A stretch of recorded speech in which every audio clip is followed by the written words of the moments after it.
YTN 라디오 이동의 뉴스 정밀승부 3부 시작합니다. 여론조사를 통해 민심을 읽어보는 시간, 민심은 숫자다 코너입니다. 오늘은 오피니언 라이브 윤희용 센터장과 최영일 시사평론가와 함께하겠습니다. 어서 오십시오. 안녕하세요. 안녕하십니까. 자, 윤석열 총장 이야기를 안 할 수가 없습니다. 차기 대권주자 선호도 조사가 나왔는데 한길 리서치에서 조사했네요. 윤석열 총장이 1위를 했습니다. 네. 개요부터 설명해 주시죠. 예, 여론조사기관 이제 한길리서치가 쿠키뉴스 의뢰로 지난 7일부터 9일까지 전국 만 18세 이상 유권자 1,022명 대상으로 이제 조사를 실시한 것인데요. ARS 방식으로 실시가 되었고, 표본 오차는 95% 신뢰순에서 플러스 마이너스 3.1%포인트였고요. 자세한 사항은 중앙선관위 열심히 홈페이지를 참조하시면 되는데요. 이 조사에서 이제 차기 대통령 후보로 이제 누구를 지지하는지 질문을 했는데요. 윤석열 총장을 지지한다는 응답이 24.7%였습니다.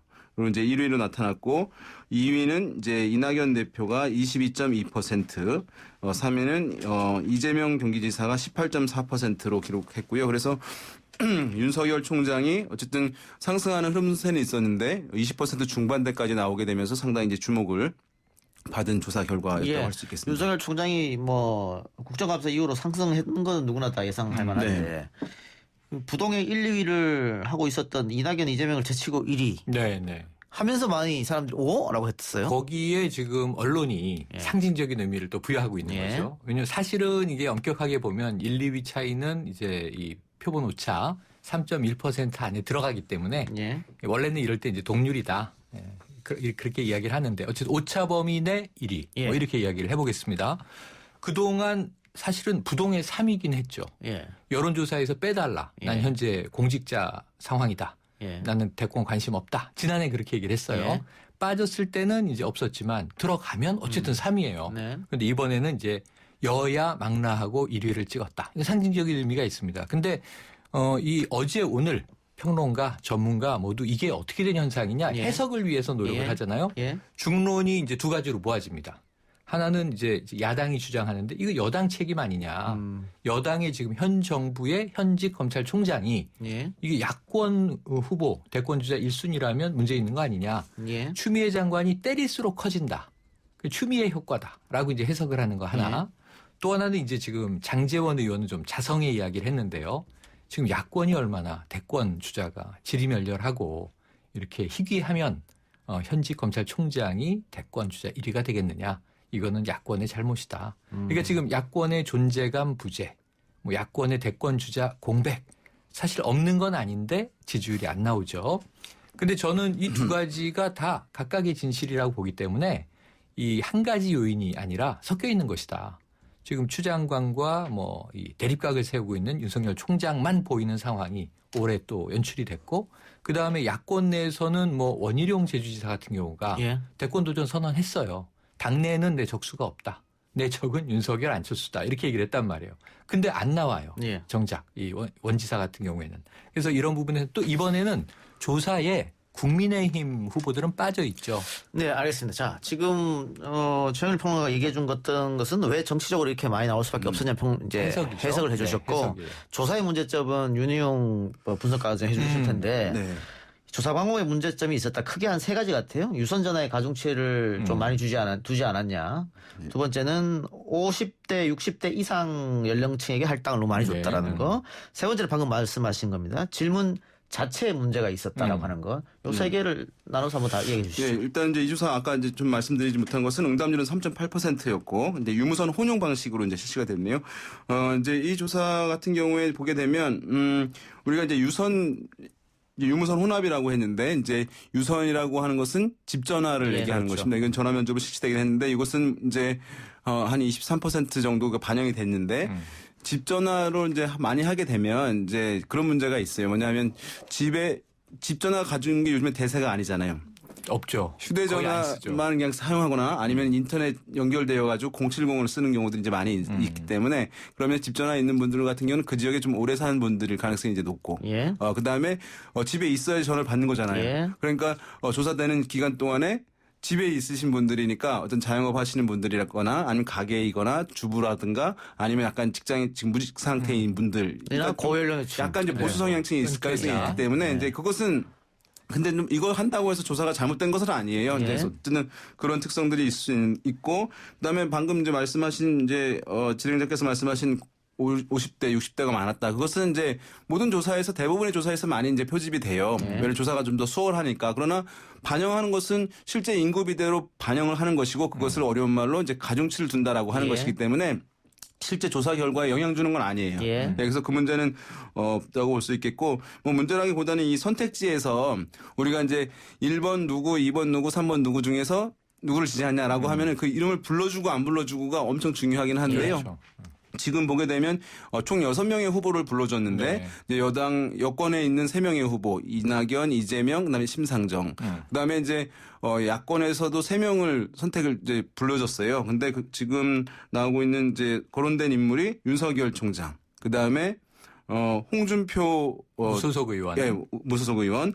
그다음에 이제 안철수 국민의당 대표예요. 그러니까 지금은 홍준표 후보 같은 경우, 의원 같은 경우는 무소속이잖아요. 그러니까 국민의힘 소속 한 명도 없는 것입니다. 그래서 이제 이 조사기관에서도 이제 이것이 어떤 대선 주자들이 내 이름을 넣어달라고 하는 것들이 상당히 많아요. 경험상 보게 되면. 그러니까 기준을 마련해야 되는 것이어서 이 조사기관에서는 이제 그 전달에 실시됐던 조사기관에서 상위에 나온 사람들을 이제 여권, 야권에서 3명씩 동일하게 집어넣었다고 나름 이제 기준을 갖고 이제 있는 것이에요. 5% 이상. 네네. 그런데 이제 그럼에도 불구하고 이제 어떤 문제가 발생하냐면 국민의힘이 이제 제 두 번째 큰 정당인데 그렇죠. 대선 주자들도 있는데 빠져버린 상황이 돼버리니까 그렇게 되면 어떤 이제 국민의힘 지지층 중에서는 나는 사람이 어떤 간에 떠나서 국민의힘 소속된 사람만 뽑을 거야라고 하는 분이 있을 수 있잖아요. 근데 국민의힘 소속 주자가 없는 거예요. 그러니까 최근에 좀 유명해지고 부상된 인물이로 모이는 효과가 좀 더 크게 나타날 수 있는 측면이 있어서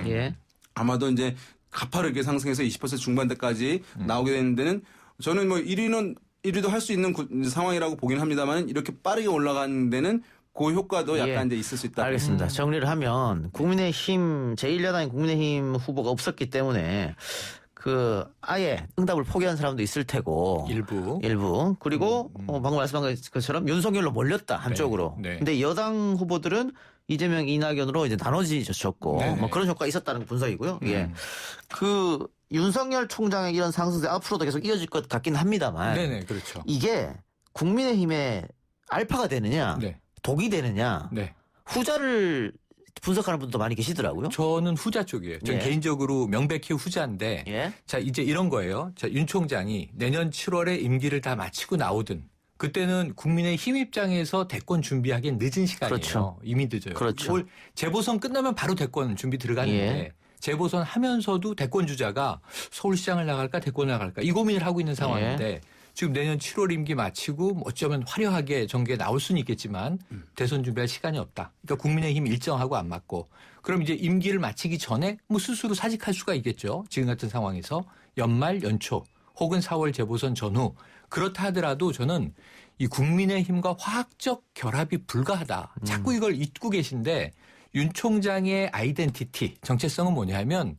살아있는 정권의 칼을 들이대는 뭐 이 어찌 보면 이 천생 검사예요. 그래서 이 검찰 조직의 수장이 돼서 그 모습으로 이게 박근혜 정권도 어찌 보면은 붕괴시켰고 문재인 정권에도 굴하지 않고 그러니까 이런 이제 이미지인데 과거에 뭐 이회창 총재를 끌어온다면 대쪽이라고 이제 야권 지지층이 보는 건데 근데 문제는 그럼 국민의힘에 들어가려면 둘 중에 한 명은 자기 부정을 해야 돼요. 윤 총장은 자 박근혜 전 대통령 탄핵이 잘못됐던 겁니다. 제가 수사 틀렸습니다. 하든가 아니면 국민의힘이 탄핵은 옳았다라고 하든가 이거 아직 해결 못한 문제입니다. 이걸 언제 해결할 거예요? 그래서 저는 양쪽은 화학적 결합을 하기에는 자기 부정의 이 골짜기를 넘어야 하는 큰 숙제가 있다. 결합이 쉽지 않다.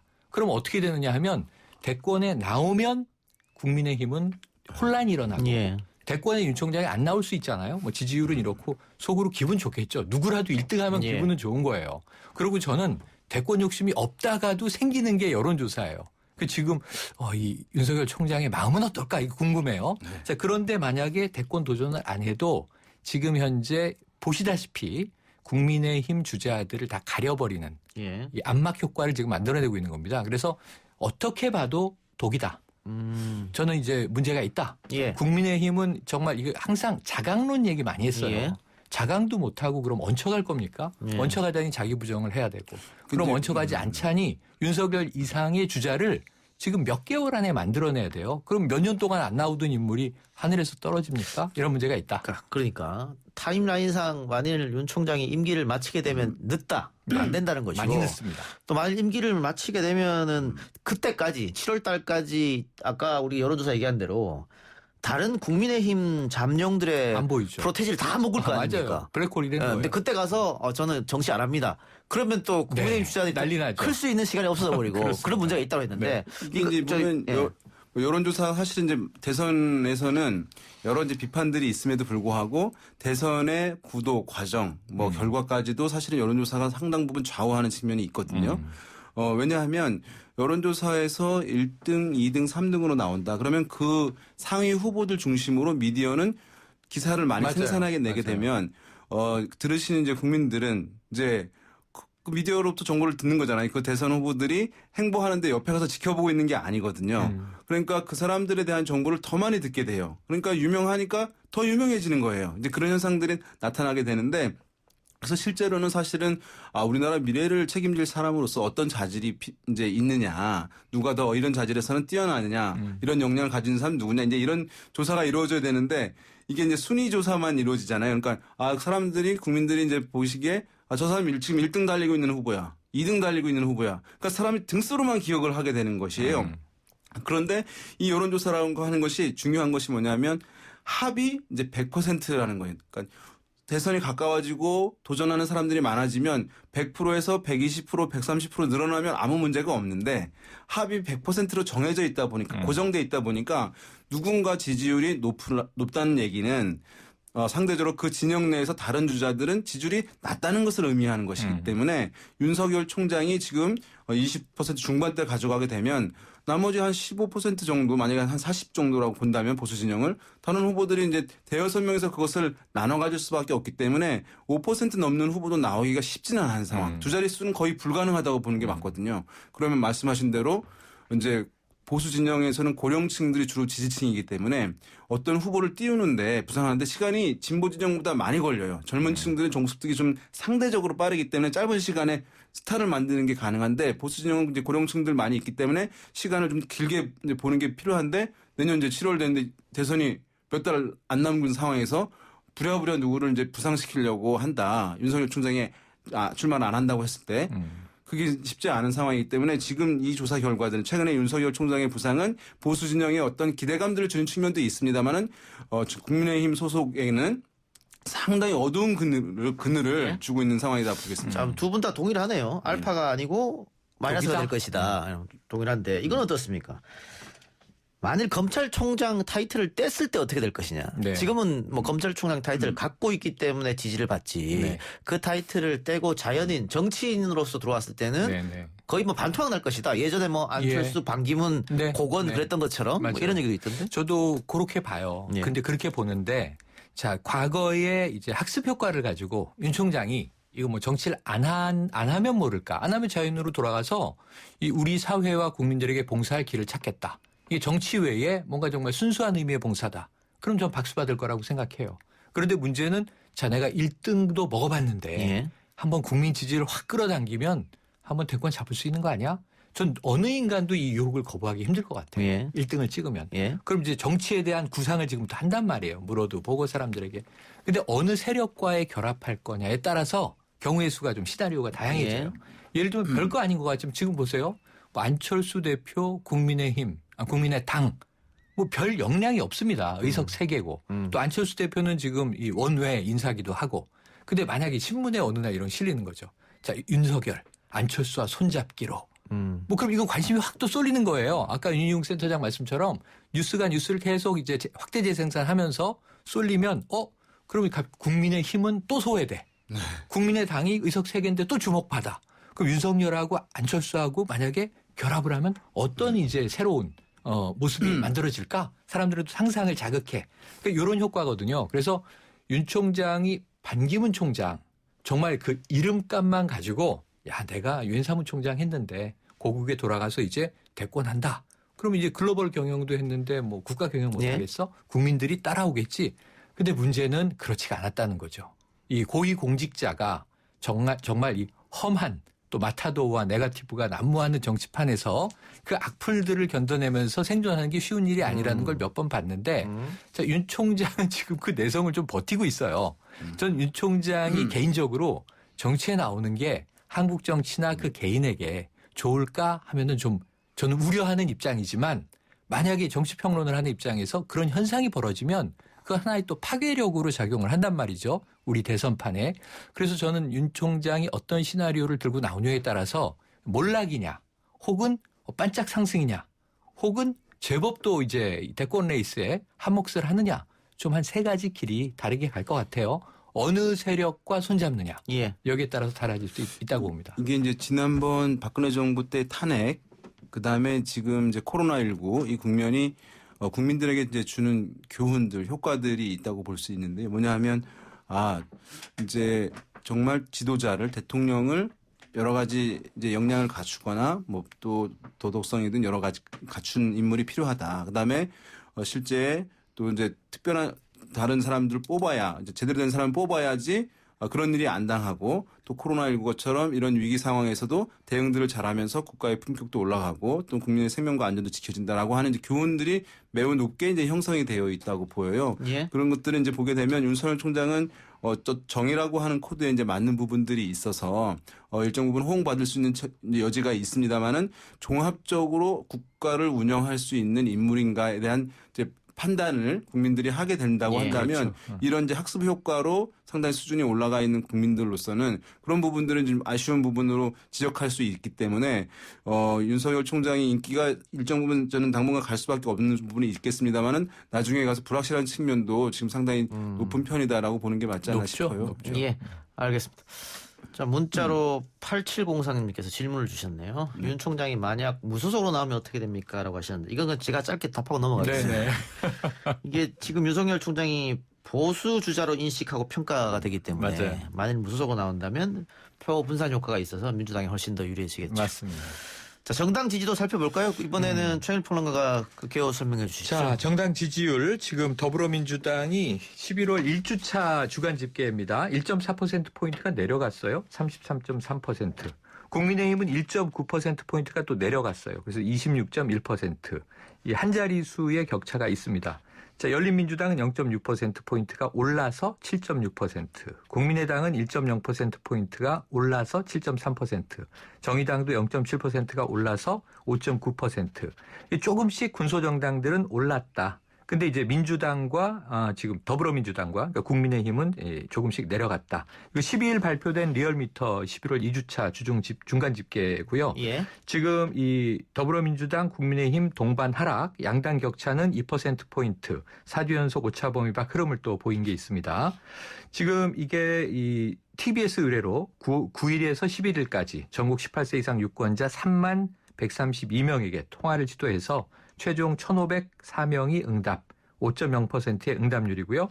표본 오차는 95% 신뢰 수준에서 플러스 마이너스 2.5%포인트. 자, 자세한 조사 결과는요. 리얼미터 중앙선거 여론조사 심의위원회 홈페이지를 참조하십시오. 예. 윤희용 분석가님, 네. 지금 더불어민주당 지지율을 조금 지금 1.3%포인트 빠졌는데 네. 열린민주당 지지율이 0.6% 올라갔으니까 여기서 조금 옮겨왔다고 보고요. 네. 국민의힘 지지율을 또 2%가 1.9%포인트 빠졌습니다. 빠졌어요. 네. 근데 지금 추미애 논란도 있고 그리고 부동산 문제도 있고 국민의힘 지지율이 그 나쁜 이슈가 잘 없고 국민의힘 쪽으로 좋은 이슈가 많은데 지지율이 안 올라가고 자꾸 빠진 이유가 뭐예요? 그러게요. 이게 이제 되게 보면은 솔직한 답변을 사실은 지금 다른 이제 조사 기관들에서 발표되는 조사에 비해서는 이 조사에서는 국민의힘 정당 지지율이 높은 편이에요. 왜냐하면 다른 조사기관들 같은 경우에는 격차가 20% 내외에 나오는 경우들도 지금 이제 많이 있거든요. 그것은 몇 번 말씀드리긴 했습니다만은 이제 ARS 방식을 이제 많이 사용하는데 리얼미터 조사에서는 정치에 많이 관심이 높은 분들이기 때문에 이 변동폭들이 매주에 막 높게 나타나는 부분들이 있는데 정치 관심도도 좀 낮은 분들도 포함이 되는 사람 면접원에 실시한 조사 같은 경우에는 이제 상당히 이제 낮은 수준에서 지금 형성되고 있어서 어떤 면에서 보면은 여기서 정당 지지율이 지금 떨어지긴 했습니다만은 다른 데 비해서는 높으니까 이제 뭐 기대감을 갖는 측면도 뭐 없지 않아 있을 수도 있겠습니다만은 지금 어쨌든 잘 나오는 조사에서도 낮게 떨어진 이제 하락 추세가 나타난 상황이기 때문에 지금 야권에서 야당에서 정부 여당에 대한 공세를 이제 매우 강하게 하고 국감에 이어서 연속으로 가고 있는 상황이고 좀 공세적으로 나오고 있는 상황인데 그러한 이제 반사 효과가 충분하게 사실은 반사 효과도 담지 못하는 상황이라고 할 수 있거든요. 이제 제가 뭐 선거 때 많이 얘기하는 비유는 뭐냐 하면 이제 이게 야권 연대다, 심판 정서다 그런 거면 그 그릇으로 모으는 것인데 그릇이 이제 튼튼하고 그릇이 이제 깨끗하다고 생각되어야 사실 반사 효과도 담겨지는 것이라고 할 수 있을 텐데 지금 보게 되면 국민의힘에 대한 어떤 비호감, 비토 정서가 제가 봤을 때는 아직 온전하게 회복이 되지 않은 거예요. 그래서 뭐 반사 효과를 좀 누리다가도 다시 이제 좀 힘을 잃고 하는 상황들이 있기 때문에 근본적인 어쨌든 문제는 과거와 명확한 단절을 했는지 여부가 이제 핵심적 사항인데 아직 이제 그 국민들이 그런 부분에 대해서 명확하게 이제 인지를 이제 하지 못하고 있는 상황이기 때문에 이런 이제 뭐 30% 중후반대까지 돌파하는 이런 모습들이 지금 오랜 기간 해도 나오지 않고 있는 상황이어서 저는 좀 특별한 대응 지금 김종인 위원장이 이제 좀 폐쇄적으로 운영한다라고 하는 비판도 있는데 좀 과감하게 문호를 열어서 당의 체질 변화를 가져오는 근본적인 변화들을 이제 해줘야 저는 이 막혀 있는 턱이 좀 무너질 수 있으리라고 보는데 이게 지금 잘 쉽게 효과를 못 보고 있어요. 조금 이제 윤 센터장이 긴 흐름을 이제 짚어주셨는데 지금 현재 국민의힘의 문제는 뭐냐면. 이 자꾸 국민들에게 특히 지지층에게도 그렇고 왜냐하면 반대층이야 뭐 안 되면 좋은 거죠. 그런데 문제는 지지층을 이제 끌어당겨야 되는데 중도든 혹은 강성보수든 2시그널, 3시그널이 계속 나와요. 지금 다 단독 플레이를 해요. 그러니까 우리가 무슨 이 맨유나 맨시티의 영국 축구를 볼 때 팀 플레이가 기가 막히다. 그래서 어시스트 그림처럼 나오고 손흥민이 골을 넣는구나. 뭐 이런 장면을 보고 환호하는 건데 지금 지도부 따로 놀고 중진 따로 놀고 초선 따로 놀고 지금 이런 분위기란 말이에요. 그러니까 저는 이 과거 아까 유승민 의원이 예전에 전 의원이 얘기했던 뭐 탄핵의 강을 건넜느냐 윤석열 총장의 정체성과도 어긋난다 이런 얘기를 드렸지만 지금 현재는 김종인 비상대책위원장인데 비상대책위원장을 아까 말씀하신 대로 폐쇄적으로 운영한다. 이걸 거꾸로 뒤집어 보면 사실 밑에서 리더십도 문제겠지만 펠로우십이 없어요. 안 따라줘요.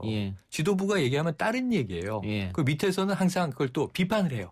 이래서 문제다 저래서 문제다. 그래서 팀 플레이가 이루어지지 않는 단체에 대해서는 그 외부에서 관전하는 관중이 누구도 사랑을 줄 수가 없습니다. 그래서 저는 리더십이 강력하든가 돋보이든가 아니면 정말 리더는 좀 부족하지만 이번에는 이 리더를 중심으로 똘똘 뭉쳐서 이 고비를 우리가 이 산을 넘어야 한다라고 악정고투하는 모습을 보여주면 야, 잘 못해도 저렇게 열심히 하는데 문재인 대통령 지지율이 버티는 이유 중에 하나가 특별히 정책을 잘해서가 아니라 열심히 해서 여기 항상 들어있잖아요. 이유 중에. 그런 것처럼 야당도 좀 죽어라 열심히 하는 모습이 보여줘야 되는데 좀 각개전투하는 모습들이 지지층을 흡수하기에는 아직 너무 구멍이 많아 보입니다. 뭐 국민들이 민주당이 못하는데 그러면은 국민의힘이 대한정당이 되느냐. 그렇게 생각을 안 하는 것 같아요. 그래서 지지율이 안 올라가는 것이고. 그러니까 민주당은 지금 잘하든 못하든 내부 파열음은 잘 안 나와요. 임기 후반인데. 이게 이제 야당 같은 경우에는 이제 유력한 대선 인물을 만들어서 이제 그 사람을 통해서 이제 메시지가 나오고 그러면 국민들이 관심을 갖고 그러면 그 정당의 지지가 올라가는 이 순환 과정으로 나타나게 되는 것인데 아까 우리가 윤석열 총장 얘기를 했잖아요. 그러니까 근데 국민의힘 소속이 아니잖아요. 그러면은 국민의힘이 이제 가려졌다는 말씀하셨듯이 윤석열 총장이 주목을 받는 것은 국민의힘은 주목을 못 받는 게 돼버리는 것이거든요. 그러면서 정당 지지율에다 이후에도 부정적인 영향을 줄 가능성도 배제할 수는 없어 보여요. 알겠습니다. 두 분 말씀을 여기까지 듣겠습니다. 수고하셨습니다. 고맙습니다. 감사합니다.